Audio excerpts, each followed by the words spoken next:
এই ছবিটি আমরা প্রায় সকলেই দেখেছি, গোটা বিশ্ব দেখেছে। এই ছবিটি গোটা বিশ্বের কাছে তুলে ধরেছে সন্ত্রাসবাদের ভয়াবহতা। এখানে একজন মানুষের মৃতদেহের পাশে বসে আছেন তার সদ্য স্বামীহারা, সদ্য বিবাহিতা স্ত্রী। হ্যাঁ, এই ছবিতে আপনারা যাকে দেখছেন, যে ভদ্রমহিলাকে বসে থাকতে দেখছেন, তার নাম হিমাংশী নারওয়াল, নৌসেনা আধিকারিক শহীদ বিনয় নারওয়ালের স্ত্রী। হরিয়ানার বাসিন্দা, হরিয়ানার কার্নালের বাসিন্দাই বিনয় নারওয়াল। তার মৃত্যু ঘটেছে পেহেলগামের এই সন্ত্রাসবাদী হামলায়। তবে বর্তমানে এই শহীদ পরিবারগুলিকে শুধুমাত্র ওই হাতে ইনসাস রাইফেল নেওয়া জঙ্গিদের আক্রমণেই আক্রান্ত হওয়ার যে বিহ্বলতার মধ্যে থাকতে হচ্ছে এমনটা নয়, অনলাইন জঙ্গিদেরও আক্রমণের মুখোমুখি পড়তে হচ্ছে। আমরা এই অনলাইন জঙ্গিদের প্রথম দেখেছি এই পেহেলগামের ঘটনা ঘটার পরেই দেশের ধর্মনিরপেক্ষ, সেকুলার, উদার মানুষজনেদের চিহ্নিত করে করে গালিগালাজ করতে, ট্রোল করতে, তাদের নিয়ে খাপ পঞ্চায়েত বসাতে সোশ্যাল মিডিয়ার অঙ্গনে, সামাজিক মাধ্যমের অঙ্গনে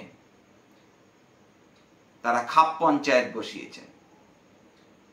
কিন্তু এবার এই অনলাইন জঙ্গিদের আক্রমণের থেকে বাদ যাচ্ছেন না শহীদ পরিবারের সদস্যরাও।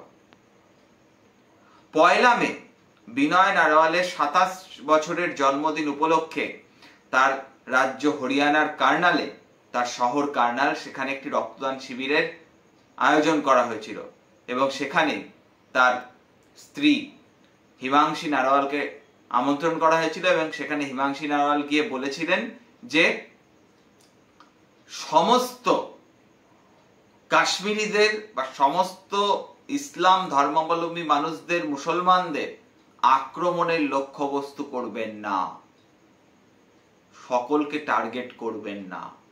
এই কথা বলার পর থেকেই সামাজিক মাধ্যমে এই হিমাংশী নারওয়ালের বিরুদ্ধে ঘৃণ্য আক্রমণ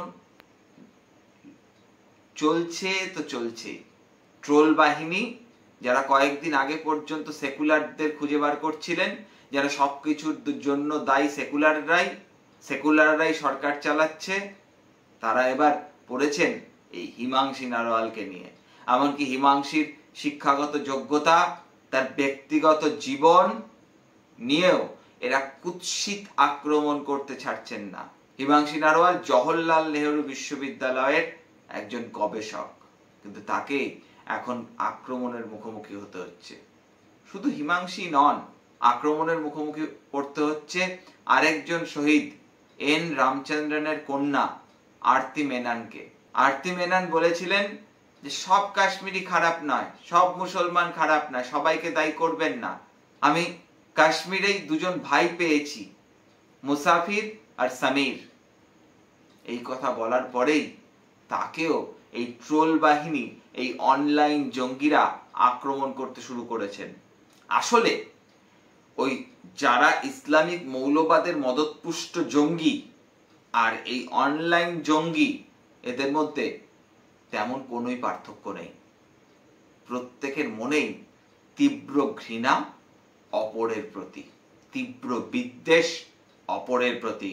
কারোর হাতে আছে রাইফেল, ইনসাস, আর কারোর পেটে ভাত আছে আর রাষ্ট্রীয় মদত পাচ্ছে না বলে ইনসাস রাইফেল নিয়ে বেরিয়ে পড়েনি।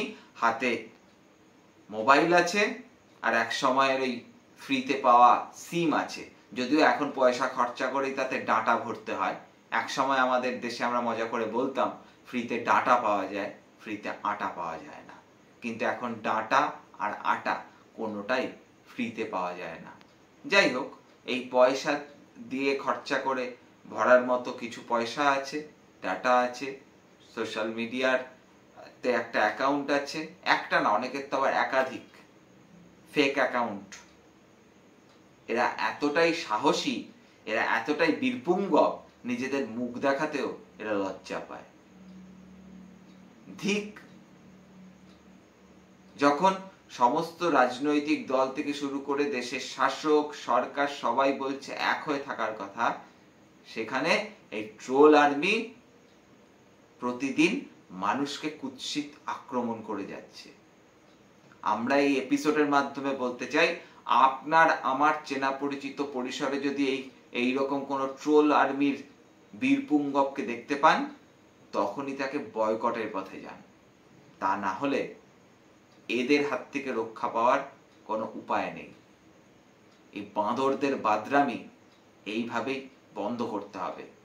হিমাংশী নারওয়ালের পাশে জাতীয় মহিলা কমিশন দাঁড়িয়েছে গোটা দেশ। হ্যাঁ, আমাদের দেশ, আমাদের সকলের দেশ, যে দেশ ঘৃণায় বাঁচে না, ভালোবাসায় বাঁচে। আজকের এপিসোড যদি আপনাদের ঠিকঠাক লেগে থাকে তাহলে লাইক করে দেবেন, আর যদি মনে হয় সময় নষ্ট, ডিসলাইক করতে দ্বিধাবোধ করবেন না। আপনাদের মতামত জানান কমেন্ট বক্সে। আজকের এপিসোডকে কেন্দ্র করে আপনাদের মতামত খুব গুরুত্বপূর্ণ। যারা এখনো চ্যানেলটিকে সাবস্ক্রাইব করেননি, সাবস্ক্রাইব করে দেবেন। পাশের বেল আইকনটা প্রেস করতে ভুলবেন না। দেখতে থাকুন রূপক অর্থে। দেখা হচ্ছে অন্য কোনো এক এপিসোডে।